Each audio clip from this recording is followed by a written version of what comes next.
She was born with a silver spoon, but she fell from grace. I stood by her side for 3 years, through thick and thin, until my dream of marrying her came true. On our 3rd wedding anniversary, her new song Devotion became a global sensation. The fallen princess reclaimed her throne. At the awards ceremony, she held up her trophy, beaming. This song is for the man who's been with me for 20 years. He is the love of my life. That day, I signed the divorce papers. The inspiration for Devotion is the love of my life. On stage at the awards show, Ava was radiant in a designer gown. The audience was buzzing, the whole country speculating about who this man could be. Only I sat there in silence in front of the TV, staring at the cake and candles on the table. She lifted her trophy, her eyes shining. He's been by my side for 20 years, and I want to give him the best of everything in the world. I blew out the candles for our 3rd anniversary and threw the cake in the trash. I picked up the divorce papers and called her. Ava had just gotten backstage. She answered, her voice cold. Did you sign it? Not yet. The house isn't enough. I want all your cash. A scoff from the other end. Tim, you're so damn greedy. I shot back a cold laugh. Money won't ever cheat on me. It's a sure thing. She was silent for 2 seconds. Then her voice turned even colder. Fine. I'll have my lawyer contact you tomorrow. Take the money and we're done for good. I hung up before she could finish. Who would have thought the voice I was once so obsessed with would now make my stomach turn? 3 months earlier, Devotion had just dropped and was already blowing up. I secretly flew back from a business trip in Australia, wanting to surprise her and celebrate. As I got to our old apartment building, I saw a handsome, well-built man standing by the entrance holding 2 cups of boba tea. I saw the jasmine milk tea with coffee jelly in his hand. It was exactly the same as the one in mine. I had gone out of my way to get it for Ava after I landed. It was her absolute favorite. He brushed his hair back, his voice magnetic and gentle. Ava, I didn't know what you like these days, so I just got your old favorite. Hope that's okay? Of course it is. If you like it, I love it. The next moment, it felt like I'd been struck by lightning. Ava rushed out of the building and threw herself into his arms. They looked at each other and smiled, their eyes sparkling with an intense light, and then they kissed passionately under the setting sun. The boba tea slipped from my hand and shattered on the ground. Ava heard the noise and looked up. When she saw me, she froze for a couple of seconds. I stared at the drink in her hand, completely lost, not knowing how to react. I just stood there like a statue. The man turned to look at me, a sudden look of apology on his face as he shrank back into Ava's arms. Ava, is this your husband? Mr. Davis, I'm so sorry. Ava and I are childhood sweethearts. It's just, I love her too much. Blame me. Don't blame him. I hadn't said a word, but his performance was already in full swing. Ava glared at me, pulling the man tighter. The person I love is Ethan. Tim, let's get a divorce. My mind went blank. I just kept staring at the tea in her hand. She never liked sweets and she hated boba, but for some reason, she loved that one specific drink. In that instant, I understood everything. Ava left with him. I lay on the sofa in our old apartment, the lingering scent of her in the room making tears stream down my face. We met at a welcome party during freshman year of college. That's when I learned she was the only daughter of the Vance family, owners of a major local corporation. She was rich, a finance whiz, and a rising star in the music world. A girl that perfect was completely out of my league. Luckily, she was our class representative and I was the event coordinator, so I could use work as an excuse to be around her. She talked to me about her hobbies, her dreams, the pressure of being part of Vance Industries, and about her first love.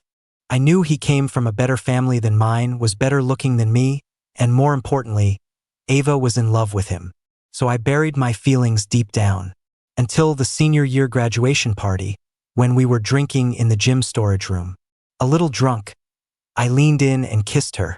Ava, I told her, I'm in love with you. I don't remember what she said then, only that night we got together. From a secret crush at 18 to a confession at 21. From her family's business failing when she was 21 and the golden girl hitting rock bottom, to us getting married when she was 24. I'm 27 now. 9 years of my life feel like a complete joke. All the emotions I'd been holding back finally exploded. I smashed everything in the house to pieces. When Ava came home, I was sitting on the floor like a stray dog. She didn't just smell like her body wash, she smelled of a crisp men's cologne. She glanced at me without a word, without a hint of guilt. She just cleared a space on the sofa and sat down. I held my head in my hands, my voice hoarse. When did you two get back together? 3 months ago. She didn't hold back at all, telling me everything about how they ran into each other at a concert hall and embraced in the rain one night. They were childhood sweethearts, reminiscing about their sweet past and dreaming of a beautiful future. With him, Ava said, she felt alive again. When she talked about Ethan, her eyes were filled with tenderness. I nearly went insane. I jumped up, slapped her twice, and screamed, "You really think he loves you? You're such an idiot. He loves me, and I love him. We're not like you, you money-grubbing parasite." Ava couldn't look me in the eye, but her words cut me deep. Ava was an incredibly emotional and impulsive person. She'd once given a classmate a watch worth over $30,000 just because she was in a good mood. She'd also skipped a major exam because she was throwing a tantrum. From what I heard, Ethan was just as dramatic, if not more so. Tragically, during our senior year, Ava's mother cleaned out the family's accounts and ran off to Europe with her lover. Her father, hounded by creditors, died of a sudden heart attack. Ava was trapped in their mansion, surrounded by people demanding money, seeing no end in sight. I pulled every string I had, calling in every favor to help her with the legal battles. I borrowed money from everyone I knew to pay off some of the more dangerous loan sharks. After we got married, we relied on each other. To make money, I worked my office job during the day and ran a food stall at night, sleeping only 4 or 5 hours. We'd stretch $20 to last for 2 weeks. Our 200-square-foot attic apartment was like an oven in the summer and freezing with drafts in the winter. We had to use a big plastic tub to wash ourselves. But it was only $50 a month, so we lived there for 5 years. I remember in the 5th year, when we finally moved into this apartment, Ava held me and cried her eyes out. "Tim, I'm so sorry for putting you through this. When I start making money, I swear I'll make it up to you." I just grinned like an idiot and wrapped my arms around her neck. "I'm already happy right now." Looking back, I was such a fool. "Tim, Ethan can give me a home." My heart stopped, then shattered into a million pieces. We had a chance to have a family once. But she said our lives were too hard, that if we had a child, the child would suffer with us. She said we at least needed to own our own place. She held me and comforted me for a long time, whispering in my ear over and over, "Tim, I love you. I want to give us the best." It was like I was hypnotized. I believed every word. From then on, I worked even harder. I landed several huge projects, got promoted to assistant manager, and my income doubled. The food stall got bigger, too. I even brought my buddy Mike on to help, and I worked myself to the bone. I was busy from dawn till dusk every single day. When I got home late at night, she'd always leave a glass of hot milk for me. "We have enough money. Why are you pushing yourself so hard?" I'd tell her all the good things about having money, about the future I imagined for us. Thinking back now, I realize she never really responded. Our first big fight was when I closed a $30 million deal and my boss threw a party to celebrate. My company was in the live streaming business, and the boss wanted to use the party as content. He'd heard about Ava's musical talent and wanted to ask her to sing a song. Ava completely lost it. She knocked over the champagne tower and stormed out. The whole thing ended up trending on social media. I tried to comfort her. "It's okay. I'll talk to my boss. This will all blow over in a couple of days." Ava just sneered back. "What's there to talk about? He's just some new money trash who thinks he's a big shot because he has a little cash. Back in the day, he wouldn't have been worthy of shining my shoes." I was stunned. Was this the same Ava I knew? I tried to reason with her, but she accused me of being a social climber, of only seeing dollar signs and judging people by their wealth. She said I had become shallow and materialistic. I didn't want her to be angry, so I started walking on eggshells. To spend more time taking care of her, I franchised my food stall. I pulled some strings to rent a better music studio for her. After that, she was out from morning till night, sometimes even sleeping at the studio. A major label noticed her music and she got signed. I rarely saw her, but she was smiling more and more. I thought it was because she was having a breakthrough with her music. I never imagined it was because she was with her soulmate. He would talk to her about astrology and take her on trips. He'd give her musical advice, take her out sketching, and help her experience life. All I did was make money. I was boring, dull, and couldn't connect with her on a spiritual level. Tim, we're from different worlds. Let's get a divorce. Ava's voice echoed in my ears. In that moment, I felt like my soul had been ripped out of my body. Right when we were fighting the worst, my beloved nephew was diagnosed with a serious illness. I held on to a sliver of hope that maybe she'd remember what we had and come back to me. But I guess even fate wanted us to get divorced. When I called Ava, she was in the middle of receiving an offer for a huge project that required her to attend an event overseas. I heard Ethan had set it up. They were getting along great. Ava even publicly declared that Ethan was her muse. She said that without him, she never would have gotten out of her funk or been able to finish her work. She owed all of her current success to Ethan. A video of her saying this was sent to me from an unknown number while I was on my way to meet a client. Everyone was saying they were a match made in heaven. No one remembered that I was the one who begged and pleaded to get her that first recording session. No one mentioned that I was the one who helped her get signed with a major label. And no one remembered who pulled her out of the mud and stayed by her side for years when she had hit rock bottom. Disgust, resentment, regret, and anger all swirled into a profound sadness that swallowed me whole. I got into a car accident. My first instinct was to call Ava. My voice was practically a sob. Ava, help me. There was a long silence on her end. I was almost begging. I was in a car crash. Please help me. I don't remember why I was so pathetic, why I pleaded with her. Maybe I was still holding on to some hope. But reality slapped me across the face once again. Ava let out an exasperated, cold sigh. Tim, when did you learn to pull such cheap stunts?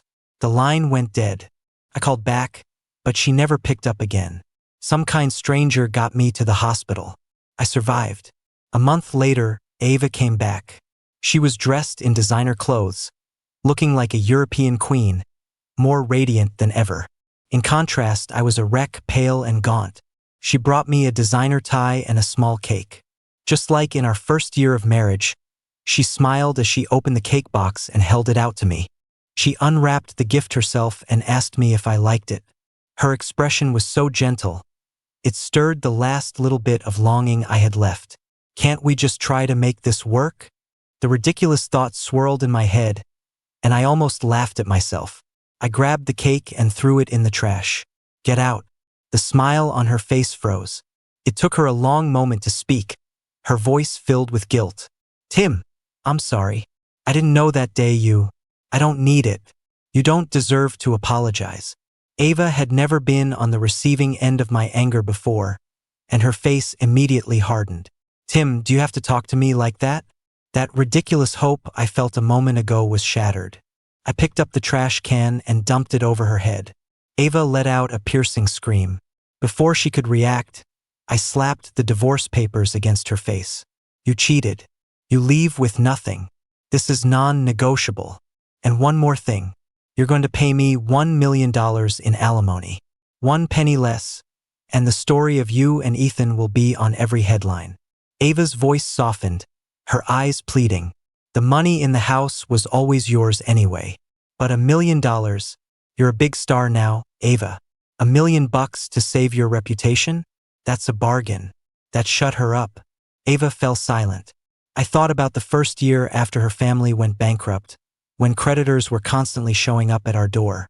I found different places to hide her while I dealt with the harassment alone. I remember one time, a few thugs tried to drag me away. I ran into the kitchen, grabbed a meat cleaver, and just started swinging. The only thought in my head was, I'll kill you all for Ava. The thugs eventually backed off, but I got cut in the chaos, leaving a deep scar on my upper arm. Every time Ava would gently touch my scar, she would say, Tim, I'm so sorry. I'll make you happy. Her so-called happiness hurt more than losing a limb. Looking at her face now, I felt like all my years of devotion and sacrifice were worth less than feeding a stray dog. At least a dog would wag its tail for you. She just made me sick. I gave her some time to think. Then I swept all her clothes and belongings out the door. Suddenly, my vision blurred. My body swayed, and then everything went black. When I woke up again, I learned I had a high fever. I was delirious for 3 days, not answering anyone's calls. When I finally turned my phone on, there was a text from my company. I've been fired. No marriage, no job. And yet, I felt incredibly free. I actually had a lot of money saved up.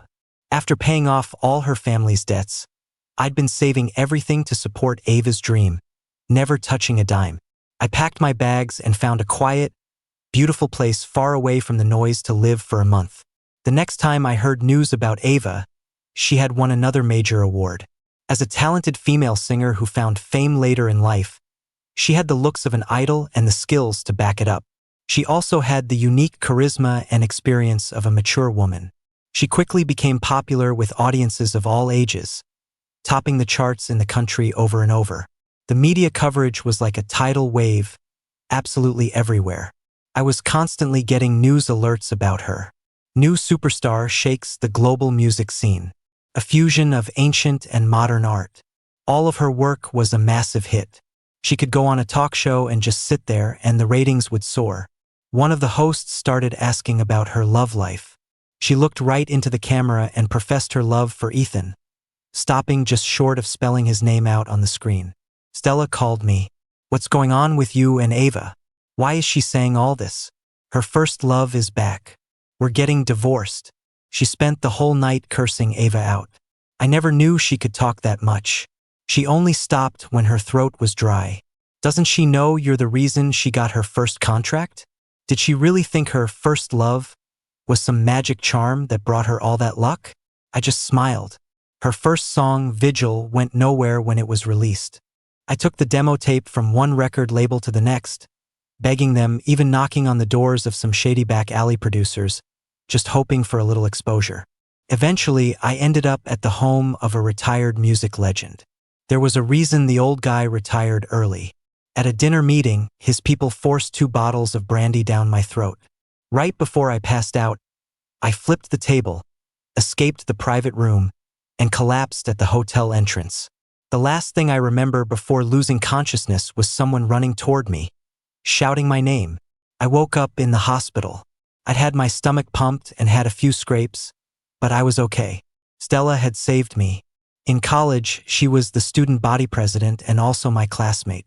She went abroad for grad school right after we graduated.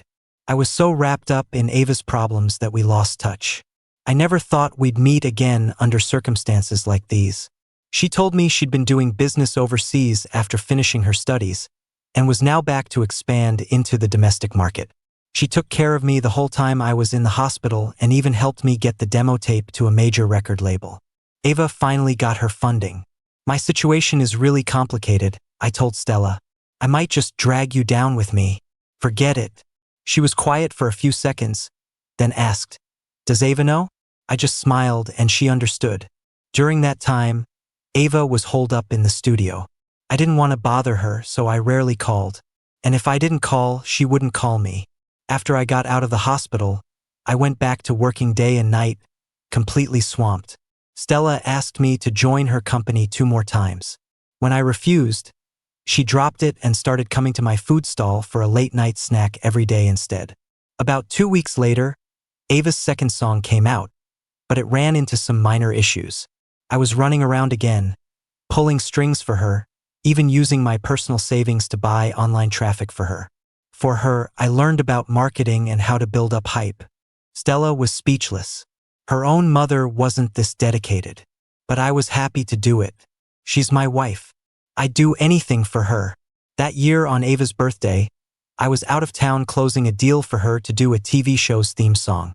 I told her I couldn't be there for her birthday, but I was actually planning a surprise. She just replied with a casual 3-word text. Got it. At the time, my heart sank a little. I was disappointed, but after I got off the plane, I saw her post on social media. Time proves all things, and love endures. All my sadness vanished. I started dreaming about our future together. Thinking back now, her love was already for someone else. Aren't you mad? Stella asked me. I'll go break her legs for you to let off some steam. Her voice was full of frustration. After everything she's done to you, you're still in the mood to joke around with me? Tim, do you even have a heart? It's not that I don't have a heart. It's just that my heart has already healed. Eva, she's in the past. You have to look forward, and there's no Eva in my future anymore. The woman who dazzled me at 18 and consumed 9 years of my life no longer exists. I sighed into the phone. I got fired. Ms. West, care to spare a job? She was silent for a moment, then burst out laughing. 5 minutes later, I was an employee of Westwood Corp. 2 weeks later, the divorce was final. I sold the condo and everything in it. Whatever I could sell, I sold. Whatever I couldn't, I threw away.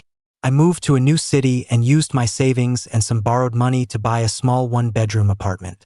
The day I moved, Ava and Ethan held a lavish wedding. I thought about my own wedding. No ceremony, no reception, just a pair of simple silver bands. Things change. People change. I threw the silver ring in the trash and boarded the plane. My life became filled with work. Even when I was with Stella, all we talked about was work. Watching my savings account grow, I felt like it was all worth it. My life was simple but fulfilling. I thought I would never cross paths with Ava again, until a company charity event where I saw her again. She was as radiant as ever. When she saw me, her eyes filled with surprise. Tim, I finally found you. I took a few steps back to maintain a professional distance. Ms. Vance, I don't believe you were on the guest list for this event. I heard from an old classmate that you were at Westwood Corp, so I came to find you. Tim, you sold the condo, changed your number, you're not even on social media anymore. It took me 2 years to find you. I didn't care if it took her 2 years. I'd hoped to never see her again. My tone was strictly business. Ms. Vance, are you looking to collaborate with Westwood? You can contact our business department directly. No, I wanted to see you. I have to say, my professionalism was impressive. I didn't even laugh in her face. Ava's expression was broken and innocent, which only made me feel more disgusted. She stepped closer and I stepped back. The event staff noticed something was off, but no one dared to approach. Ava's voice was hoarse and choked with emotion. Tim, the day of your accident, I wanted to come back, but that meeting was too important for me. I couldn't risk it. I said nothing. The memory of her disgusted expression was still fresh in my mind. Her saying this now was more obnoxious than a fart in a crowded room. I ignored her completely, letting her talk for a long time without responding. I only looked directly at her when my assistant came to get me. Ava hung around my office building for a few days. To avoid trouble, I worked late into the night every day. Stella stayed with me and had her housekeeper make my dinner and a late-night snack. I teased her, if you keep spoiling me like this, the staff is going to start spreading rumors about us. Stella didn't look at me, a faint smile on her lips. Let them. We've got nothing to hide. The great CEO of Westwood has a clear conscience, of course you're not afraid. Our thoughts both drifted back to the past. Stella sighed.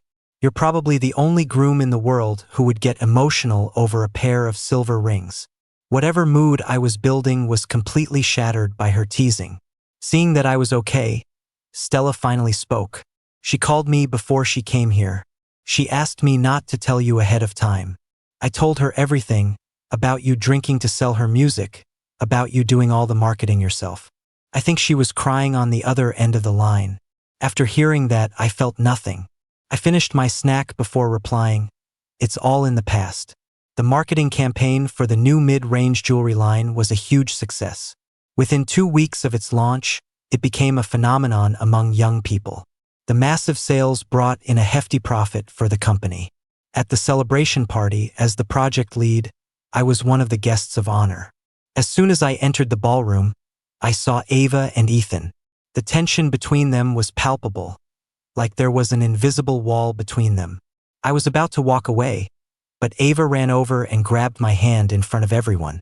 Seeing the look in my eyes, She quickly let go. I'm sorry. I'm having writer's block. I was hoping to get some inspiration here in the city. Would you be willing to help me? Ms. Vance, your muse is over there. You've got the wrong guy. Ava followed my gaze. Ethan was already shooting daggers at her with his eyes. She completely ignored him. Tim, I just want to make it up to you. I didn't know about everything you did back then. If I had known. Ms. Vance, the past is the past. All the stupid things I did were because I was an idiot, and I've accepted that. Besides, what I wanted was love, not gratitude, and certainly not some self-serving pity party. My words left Ava speechless. She stared at me for a few seconds before speaking. Tim, if Ethan and I get divorced, could we get remarried? I almost laughed out loud. Is true love and first love this cheap these days? Absolutely not. After saying that, I felt a sense of relief wash over me. I turned and walked into the center of the party, ignoring the murderous glare following me. After the party, I hitched a ride home with Stella. I heard from some old classmates that Ava and Ethan's marriage isn't going so well. Ethan complains that Ava is never home, and he's constantly causing scenes at her studio and backstage. He insists on following her everywhere she goes. He even got into a fistfight with an investor, thinking he was a third party. Ava thinks he's being unreasonable and lazy, and he spends way too much money. Over time, the disagreements have gotten bigger. Seeing I had nothing to say, Stella paused for a moment, then continued. 3 months ago, Ethan's ex-girlfriend, Sarah, showed up with their kid. That's when Ava found out Ethan already had a son. And because of her unhealthy lifestyle in her early years, she can't have children anymore. Back then, to protect her pride, you were the one who told everyone the problem was with you. On top of the shock, one thought popped into my head. Karma. Stella asked me, aren't you curious who he went abroad with or what he was doing all that time? Their business has nothing to do with me. Stella blinked, then let out a hearty laugh. She dropped me off at the entrance to my complex and drove away. The condo I bought is in a quiet neighborhood, with a tree-lined path leading up to the building. I usually love this path, but tonight it was almost the end of me. 2 big guys suddenly rushed out and started swinging at me. I instinctively covered my head with my arms. In the chaos, a figure darted out. Security heard the commotion and came running, and the 2 attackers took off. When I came to my senses, Ava was on the ground, her head bleeding. A broken brick lay next to her. Security helped me get her to the hospital. The doctor said she had a head injury and needed a CT scan to see the extent of the damage. The biggest problem was a long gash on her face from the brick. It ran from the corner of her left eye to the corner of her mouth. She had to cancel all her professional engagements to focus on facial reconstruction surgery. Ava was now facing a massive amount of breach of contract fees. I tried to comfort her. This happened because of me. I'll help you renegotiate the contract penalties. The most important thing is for you to focus on getting better. Tim, helping you was my choice. I didn't know what to say to that. The hospital room was quiet for a long moment. Then Ava hooked her finger around my ring finger, her voice pleading. Tim, if I get a divorce, can we get married again? I felt nothing. I gently removed her hand from mine. I'm sorry, I don't make a habit of getting involved in other people's marriages. Your husband is Ethan, not me. But for 2 straight days, Ethan never showed up. I used Ava's phone to call him. The first time, he answered and immediately hung up. After that, it went straight to voicemail. On the 3rd day, the doctor informed us that she had a brain tumor. The impact had caused a change in the tumor, but as long as she cooperated with treatment, it wasn't a huge problem. However, she could no longer engage in strenuous activity. Performing in a concert was out of the question. Ava stared at the ceiling, her eyes empty. She didn't say a word all day. On the evening of the 4th day, Ethan finally arrived. He was dressed like a trust fund kid. He didn't even ask about Ava's condition. He just wanted to know if she could still write music. I didn't want to be there. I told Ava to take care of herself and left with Stella. After the media reported that Ava had been disfigured while saving someone and was also diagnosed with a brain tumor, her public image didn't suffer. It skyrocketed. People called her a virtuous and talented icon. The contracts that were demanding penalties were all renegotiated to rebrand her, with even higher fees. Her breakout hit Devotion was elevated to legendary status. The hospital was nearly swarmed with reporters wanting to interview her. But not long after, there was a dramatic reversal. Heroic act suspected to be staged. Virtuous icon allegedly a heartless cheater. Karma catches up. Not long after her tumor removal surgery, Ava went to a press conference in a wheelchair. She admitted that she had been emotionally cheating for 6 months before writing Devotion, betraying the husband who had pulled her out of her darkest moments. Then she dropped an even bigger bombshell. When Ethan went abroad all those years ago, it was with her own mother, after they had stolen all the family's money. The person who had destroyed her family was Ethan himself. For a moment, the entire internet was in an uproar. Some people said Ava's life was a tragedy, her whole family ruined by one man. Others said she got what she deserved, that she was trash just like her mother. But most of the public's fury was directed at Ethan. Soon after, Ethan was arrested for fraud, marriage fraud, and using shady, illegal contracts.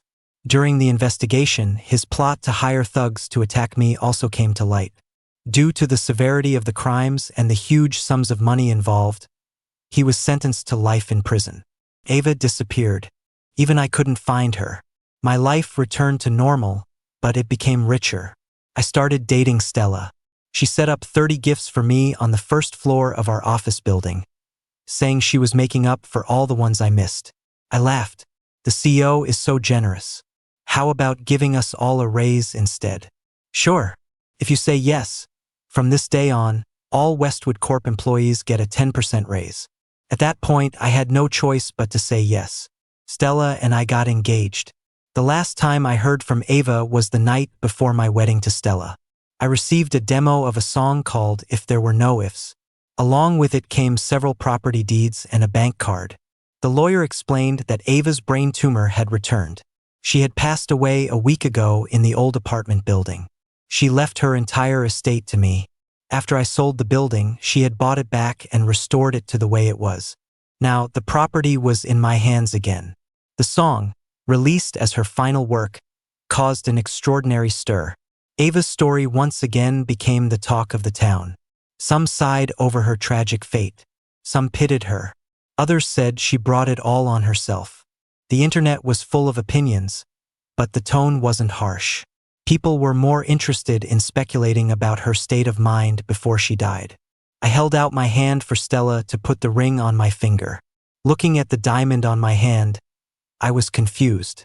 Why a diamond? Weren't we getting platinum? Stella wrapped her arms around my waist and whispered in my ear, "A diamond is forever. We're locked in for life."